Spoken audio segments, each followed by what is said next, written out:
Vendégeink, engedjék meg, hogy a párt központi bizottságának, valamint a Hazafias Népfront országos tanácsának a nevében szeretettel köszöntsem kedves vendégeinket, abból az alkalomból, hogy ma Kádár elvtárs 70. születésnapjára rendezett fogadásunkon részt vesznek. Szeretettel üdvözlöm Kádár elvtársat, aki az előbb vette át népköztársaságunk legmagasabb kitüntetését, a szocialista munka hőse kitüntetését.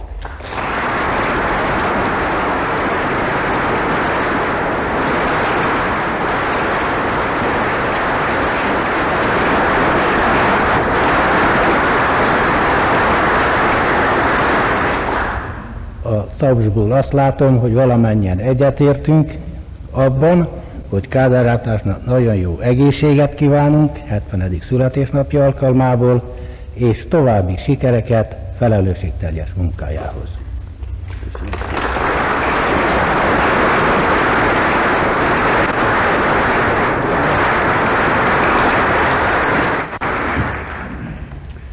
Kedves elvtársak, kedves elvtársnők, tisztelt barátaim!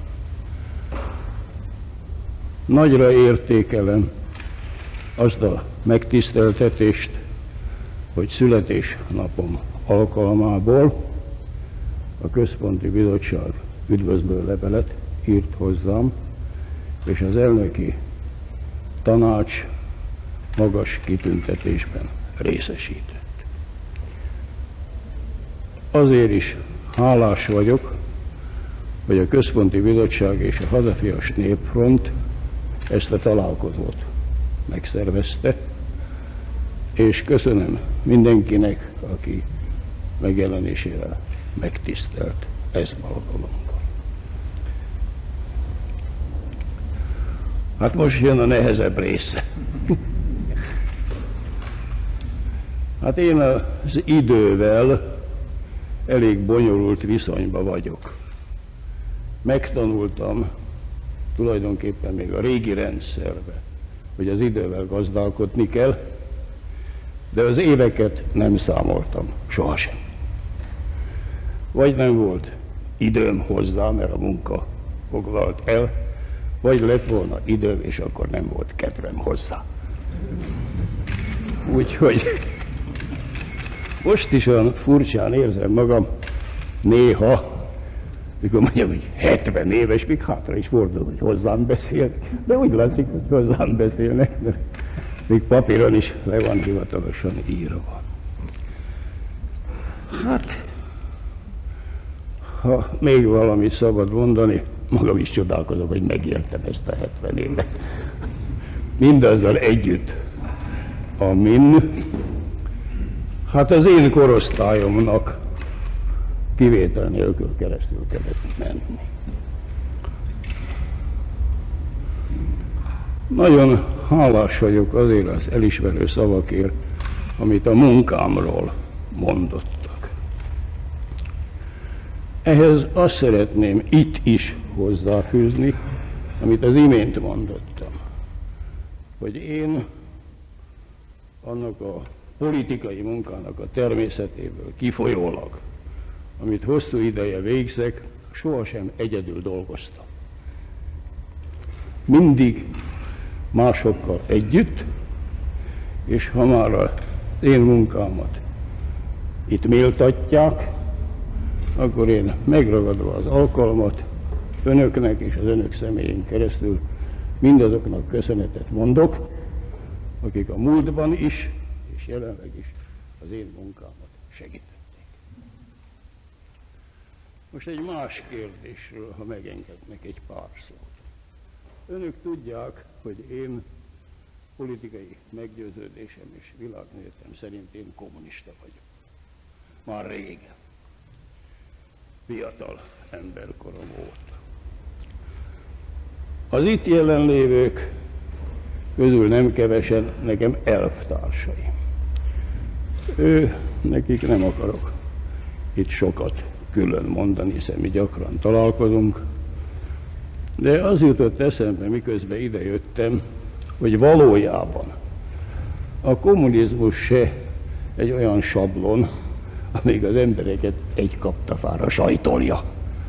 Mi nagyon jól tudjuk, hogy a kommunisták is emberek, méghozzá a természetük szerint igen különböző emberek, de mégis mi, akik ma itt összegyűltünk, bár én egész pontosan még nem tudom, hogy kik vannak jelen, bizonyos testületek tagjain kívül, majd körülnézek, ha lehet. Mi mindegyikünk a maga útját járta életében. De hogy itt ma összetalálkoztunk, ennek van egy bizonyos oka. Én azt hiszem, hogy itt ma olyan emberek találkoznak, akiknél vannak közös dolgok. Már világnézettől, pártállástól, hivatástól függetlenül is. Én azt hiszem, hogy a jelenlévőket, a mi mai társaságunkat együttesen talán úgy lehetne jellemezni, hogy itt olyan emberek találkoznak, akik valahogy a saját személyes ügyeiken túltekintve éltek. És talán mondhatnám, hogy minket itt még ma is talán az hozott össze, hát az én születésnapom címén, hogy mi mindnyájan, a munkásosztály, a parasztság, az értelmiség, a dolgozó magyar nép, az ország sorsa, a nemzet boldogulása iránti közös gond, törődés, cselekvőkészség vezérelt minket a mi útunk. Azt hiszem. És ez jó dolog, hogy összetalálkoztunk ilyen széles területről a mi közös ügyünkben. Időnként, amikor kell, beszélünk a munkáról, a harcról, a munka és a harc eredményeiről, a nehézségekről, a gondokról, amelyek természetesen mindig is megvoltak.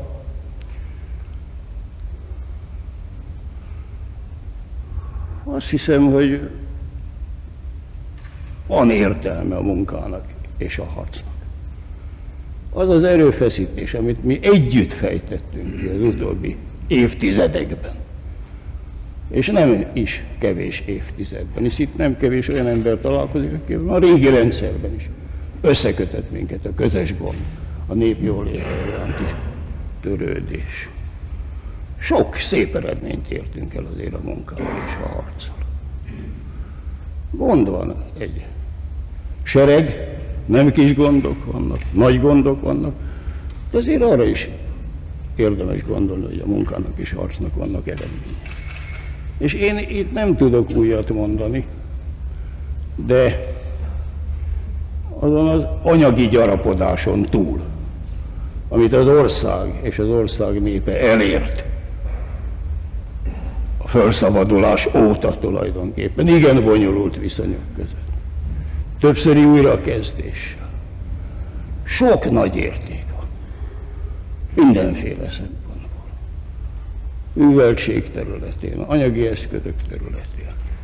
De én mégis, még ebben a mai találkozó keretében is azt szeretném aláhúzni, hogy a legnagyobb érték, amit elértünk, az az egység, összetalálkozás és összeforrás, amit a mi hazánkban, a mi népünk ügyének a szolgálatában különböző pártállású, különböző világnézetű embereket, lehetne mondani, a társadalom tisztességes erejét egyesített. Hogy egy új világ épüljön, avval a rendeltetéssel, hogy a mi népünknek jó, jobb és biztosabb jövője legyen. Ez a nemzeti közmegegyezés, ez a szocialista egyetértés, ami a szocialista társadalom alapintézményének féltésével, erősítésével, továbbgyarapításával és szilárdításával függ össze, Ez a mi legnagyobb vívmányunk, ez a közmegegyezés. És ez az egyetértés. És én ez alkalommal itt nem akarok semmiféle programbeszédet tartani, ezt a legnagyobb eredménynek és vívmánynak tartom, és ennek a megőrzésére hívok föl még ez alkalomból is. Mert nehézségeink vannak, itt az egyes reszortok embereit nem fogjuk fölkérni, hogy álljanak ide és adják elő a különböző nehézségeket máma, ezt rövidebbre fogjuk azért. De amíg ez az erő működik, és ez gyarapodott az utóbbi évtizedekben, és hatalmasra nőtt. Ez a szocialista nemzeti egység, egyetértés, amiben minden tisztességes ember benne lehet. Talán benne is van, meg is találta a maga helyét. Ez legyen meg továbbra is. Legyen meg a mi politikának elvi szilárdsága, legyen meg a mi politikának ez a demokratikus vonása, a közmegegyezésre való törekvés minden kérdésbe, legyen meg bennünk a nyitottság, a mellőzése a megszokott sablonoknak, és akkor nem kell félnünk a jövőtől. És nem kell féltenünk népünk jövendőjét sem. Nekünk megvannak a mi társadalmunknak az alapintézményei, megvan a szocialista nemzeti egyetértés, megvan a helyünk a világban, szövetségeseink vannak, barátaink vannak, partnereink vannak a világ különböző részén. És ezt is ennek a politikának, és ennek a közmegegyezésnek köszönhetjük, amit elértünk, és erre vigyázunk a legjobban. És akkor meg tudunk küzdeni mindenféle gazdasági, műveltségi és egyéb más problémákkal, amit a hétköznapok hoznak magukkal, és a nemzetközi dolgokkal is.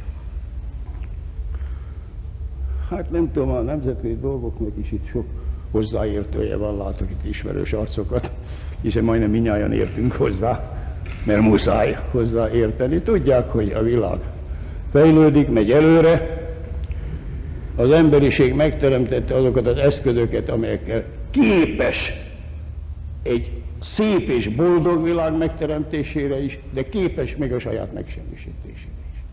És most a történelmek olyan fordulópontján élünk, ez nem egy évig fog még tartani, amikor ennek el kell dőlni. És nekünk minden tisztességes ember szövetségesünk a világon, aki normális, békés világot akar. És azon belül majd mi rendezzük az ideológiai vitáinkat, meg a politikai vitáinkat, meg a stílusbeli vitáinkat, és a többi. Ezt szeretném volna csak mondani, nem akarok itt további részletekbe belemenni. Engem ez örömmel tölt el, és ezt azért mondom, mert az olyan beosztásban dolgozó embernek, mint én vagyok, nagyon nehezen lehet megfogni a munkájának az eredményét. Ez nem úgy van, mint egy szobrász megalkot egy szobrot, megnézi, és azt mondja, na ezt megcsináltam. Vagy ezzel meg vagyok, vagy más valaki a maga alkotása, vagy egy munkás meg tudja számolni darabra, hogy mit végzett aznap. A mi munkákban nehezen fogható. De ez a szocialista nemzeti egység és ez a nemzeti közmegegyezés, ez a bőrünkön is érzékelhető, hogy ez megvan, és vigyázzunk rá és erősítsük tovább. Na most valamit már magamról is ilyen személyes dolgokról, mert pár szót talán erről is illik szólni. Hát engem eléggé lelepleztek itt az utóbbi időben, most a Gyurkó elkövetett valami könyvet, még nem volt alkalmam olvasni.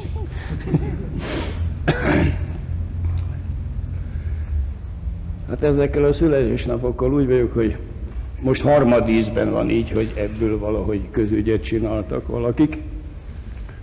Az első alkalom az 20 évvel ezelőtt volt, akkor még én rendkívül naív voltam ezekben a dolgokban és járatlan. Megkerestek valamilyen kollégáim, és mondták, hogy születésnapom lesz, hogy meg akarnak emlékezni, hogy én mit kérek. Hát mondom, egy szabad napot kérek, és május 26-ára kérek egy szabad napot. Azt mondják, jó, meg is kaptam, ki is vettem a szabad napot. Én azt hittem, hogy vele megoldottam az egész születésnap kérdését, de nem úgy sikerült az se. A második alkalommal 10 évvel ezelőtt már ez nekem egy más kérdésként jelentkezett, mert én elég józan ember vagyok, még a magam dolgait is tudom józanul nézni. Második alkalommal 10 évvel ezelőtt én egy beadvánnyal fordultam a mi pártunk központi bizottságához, amelyiktől én ezt a tisztséget kaptam. És kértem a fölmentésemet és a nyugalomba a helyezésemet. Nem önző okokból, és nem is valami nehézség előtt való meghátrálás szándékával. Éppen ellenkezőleg én szerettem volna valamin, úgymond obligon kívül segíteni, amiben én tudtam volna segíteni akkor. Tehát az én beadványomat egyhangon visszautasították, és azután tessék tovább csinálni. Szalutáltam, én ehhez vagyok szokva, és tovább csináltam. Na most már ennyivel is okosabb vagyok, most a harmadik alkalom, úgyhogy most ezt meg sem tudom vetni ilyen formájában, hát mit csináljak.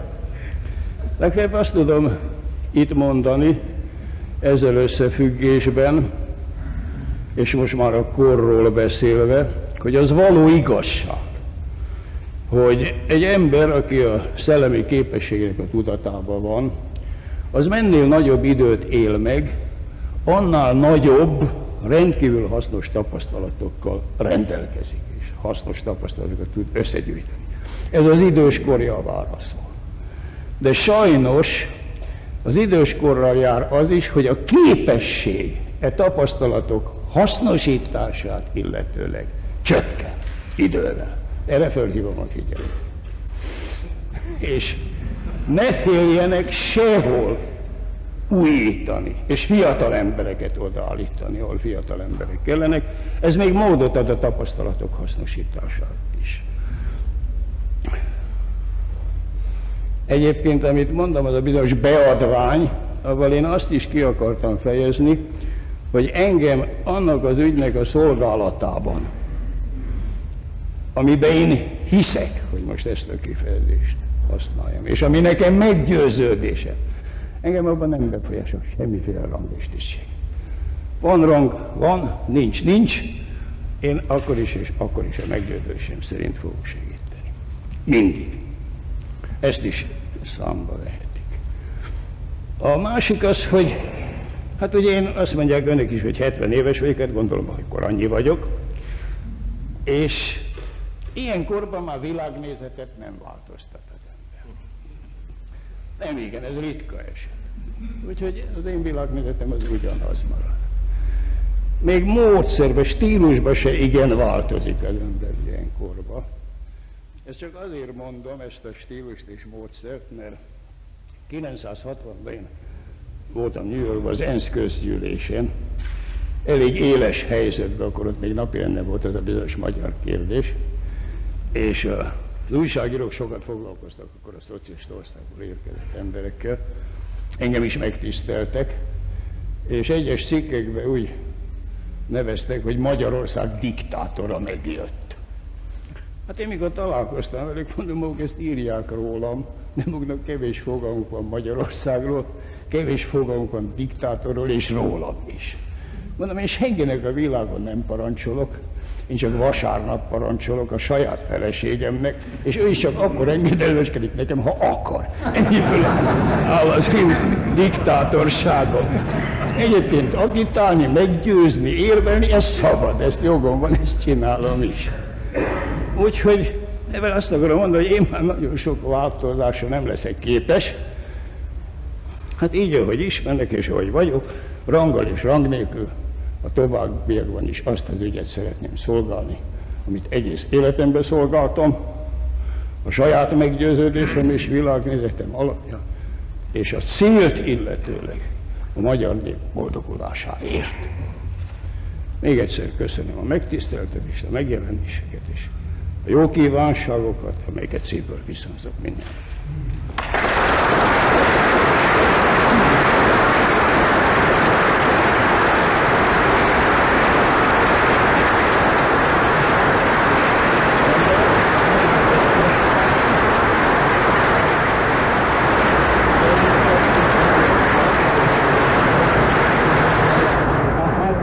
Nevébe szeretettel kívánok minden jót.